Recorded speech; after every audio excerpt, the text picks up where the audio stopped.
อซาโตកម្មវិធីការពារបញ្ចប់បរិមាធិបាយថ្នាក់បណ្ឌិត Final Defense of PhD Dissertation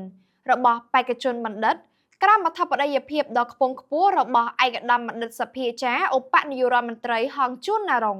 ដែលមានអ្នកចូលរួមសរុបប្រមាណជាង800នាក់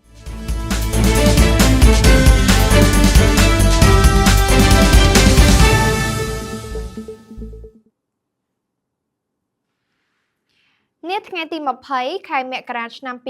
2026សាកលវិទ្យាល័យ Balti អន្តរជាតិបានរៀបចំកម្មវិធីការពារបញ្ចប់បរិមាធិបាយថ្នាក់បណ្ឌិត Final Defense of PhD Dissertation ជំនាញរដ្ឋបាលអប់រំនិងភាពជាអ្នកដឹកនាំក្រមអធិបតីភាពដ៏ខ្ពង់ខ្ពស់ឯកឧត្តមបណ្ឌិតសភាចារ្យហងជួនណារុងឧបនាយករដ្ឋមន្ត្រីក្រសួងអប់រំយុវជននិងកីឡាព្រមទាំងមានការអញ្ជើញចូលរួមពីឯកឧត្តមបណ្ឌិតលីឆេងតំណាងរាជមណ្ឌលរាជធានីភ្នំពេញស្ថាបនិកអគ្គនាយក Balti Group និងជាប្រធានក្រុមប្រឹក្សាភិបាលនៃសាកលវិទ្យាល័យ Balti អន្តរជាតិនិងឯកឧត្តមលីណាវុធអគ្គនាយករង Balti Group និងជាសាកលវិទ្យាធិការនៃសាកលវិទ្យាល័យ Balti អន្តរជាតិរួមជាមួយឯកឧត្តមលោកជំទាវថ្នាក់ដឹកនាំក្រសួងអប់រំនិងគណៈគ្រប់គ្រងបុគ្គលិកសាស្ត្រាចារ្យនិងនិស្សិតចូលរួមប្រមាណជាង800នាក់ឯកឧត្តមលីណាវុធសាកលវិទ្យាធិការនៃសាកលវិទ្យាល័យ Balti អន្តរជាតិបានឲ្យដឹងថាគិតត្រឹមឆ្នាំ2025សាកលវិទ្យាល័យ Balti អន្តរជាតិបាននឹងកំពុងបណ្ដុះបណ្ដាលកម្រិតបណ្ឌិតបានចំនួន102នាក់ក្នុងនោះ14នាក់បានបញ្ចប់ដោយជោគជ័យ76នាក់បានរៀនចប់និងកំពុងសរសេរនិក្ខេបបទនិង12នាក់កំពុងសិក្សាថ្នាក់បណ្ឌិតឯកឧត្តមបានបញ្ជាក់ថាដើម្បីបញ្ចប់ថ្នាក់បណ្ឌិតជាប់ជាស្ថាពរនិស្សិតទាំងអស់ត្រូវ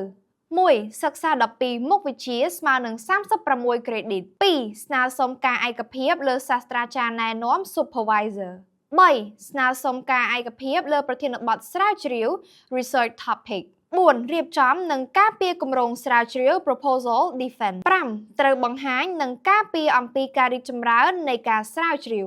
Progressive Defense 6. ត្រូវបោះពុម្ពអត្ថបទស្រាវជ្រាវ Journal Publication 7. ត្រូវសរសេរនិក្ខេបបទឲ្យបានយ៉ាងតិច 50,000 ពាក្យឡើងទៅនិងការពារបញ្ចប់ដោយជោគជ័យ Final Defense of PhD Dissertation 8. ជាចុងក្រោយត្រូវបោះពុម្ពស្នាដៃស្រាវជ្រាវ Dissertation Publication របស់ខ្លួនក្នុងឱកាសនោះឯកឧត្តមបណ្ឌិតលីឆេងបានគោរពថ្លែងអំណរគុណយ៉ាងជ្រាលជ្រៅចំពោះវត្តមានដ៏ខ្ពង់ខ្ពស់របស់ឯកឧត្តមបណ្ឌិតសភាចារ្យឧបនាយករដ្ឋមន្ត្រីដែលបានផ្ដល់កិត្តិយសដ៏ឧត្តមឧត្តមអញ្ជើញជាប្រធានគណៈអធិបតីក្នុងកម្មវិធីការពារបញ្ចប់បរិមាធិបាយថ្នាក់បណ្ឌិត Final Defense of PhD Dissertation របស់សាកលវិទ្យាល័យ Balti អន្តរជាតិទន្ទឹមគ្នានោះឯកឧត្តមបណ្ឌិតបានកោតសរសើរចំពោះបេក្ខជនបណ្ឌិតដែលបានខិតខំប្រឹងប្រែងសិក្សាស្រាវជ្រាវបានចប់រួចរាល់ស្របតាមគោលការណ៍របស់សាកលវិទ្យាល័យ Balti អន្តរជាតិទាំងការសិក្សានិងស្រាវជ្រាវគឺមិនឲ្យលើសពី5ឆ្នាំឯកឧត្តមបណ្ឌិតក៏បានថ្លែងអំណរគុណដល់សាស្ត្រាចារ្យណែនាំទាំងជាតិនិងអន្តរជាតិដែលបានដឹកនាំកិច្ចការស្រាវជ្រាវនេះតាំងពីដើមរហូតមកនិងអនុវត្តតាមការណែនាំរបស់សាកលវិទ្យាល័យគឺសាស្ត្រាចារ្យណែនាំមួយរូបអាចដឹកនាំបេក្ខជនបណ្ឌិតបានតែពេលឯកឧត្តមបណ្ឌិតបានបន្ថែមទៀតថាដើម្បីធានាបាននូវប្រសិទ្ធភាពនិងគុណភាពអប់រំខ្ពស់ក៏ដូចជាការការពារនិក្ខេបបទនេះទទួលបានជោគជ័យសាកលវិទ្យាល័យបានអញ្ជើញសាស្ត្រាចារ្យបណ្ឌិតជាតិអន្តរជាតិចំនួន7រូបជាគណៈកម្មការវិយតម្លៃការការពារបញ្ចប់នាពេលនេះក្នុងឱកាសដ៏ឧត្តមឧត្តមនោះឯកឧត្តមបណ្ឌិតសភាចារ្យឧបនាយករដ្ឋមន្ត្រីបានវិយតម្លៃខ្ពស់ចំពោះកិច្ចខិតខំប្រឹងប្រែងនិងការយកចិត្តទុកដាក់ខ្ពស់របស់សាកលវិទ្យាល័យ Balti អន្តរជាតិក្នុងការរួមចំណែកបណ្ដុះបណ្ដាលធនធានមនុស្សនិងការអភិវឌ្ឍវិស័យអប់រំនៅកម្ពុជា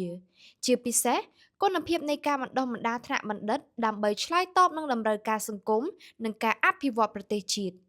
ឯកឧត្តមបណ្ឌិតសភាចារ្យក៏បានកោតសរសើរចំពោះនិក្ខេបបទរបស់បេក្ខជនបណ្ឌិតអង្គបូរ៉ាតដែលបានអធិប្បាយយ៉ាងក្បោះក្បាយប្រកបដោយភាពត្រឹមត្រូវនិងមានលក្ខណៈបែបវិទ្យាសាស្ត្រចំពោះប្រធានបទនៃការស្រាវជ្រាវគឺមានភាពច្បាស់លាស់និងជារបបគំហើញថ្មីដែលនឹងក្លាយជាឯកសារយោងដ៏មានតម្លៃសម្រាប់អ្នកសិក្សាស្រាវជ្រាវជំនាន់ក្រោយហើយក៏ផ្ដល់នូវសារៈប្រយោជន៍ដែលបម្រើដល់សង្គមនិងសេដ្ឋកិច្ចរបស់ប្រទេសជាតិទាំងមូលផងដែរជាទីបញ្ចប់ឯកឧត្តមបណ្ឌិតប្រធានក្រុមប្រឹក្សាភិបាលបានអបអរសាទរ និងប្រកាសអំពីលទ្ធផលជាប់ជាផ្លូវការលើការវិតម្លៃការការពារបញ្ចប់ថ្នាក់បណ្ឌិតរបស់បេក្ខជនបណ្ឌិតអង្គបូរ៉ាតព្រមទាំងបានបំពាក់ graduation gown ទទួលស្គាល់បណ្ឌិតដែលបានជាប់ជាស្ថាពរចាប់ពីពេលនោះតទៅផងដែរជាចុងក្រោយឯកឧត្តមបណ្ឌិតសភាចារ្យបានផ្ដល់កិត្តិយសដល់ឧត្តមអញ្ជើញថតរូបអនុស្សាវរីយ៍ជាមួយថ្នាក់ដឹកនាំបេក្ខជនបណ្ឌិតគណៈគ្រប់គ្រងដែលបានអញ្ជើញចូលរួមនាពេលនោះក្រោមបរិយាកាសរីករាយនិងស្និទ្ធស្នាលយ៉ាងក្រៃលែងដោយនាងខ្ញុំហងពុតបូរមីផ្សាយចេញពី Belty RU News សូមអរគុណសូមជម្រាបលា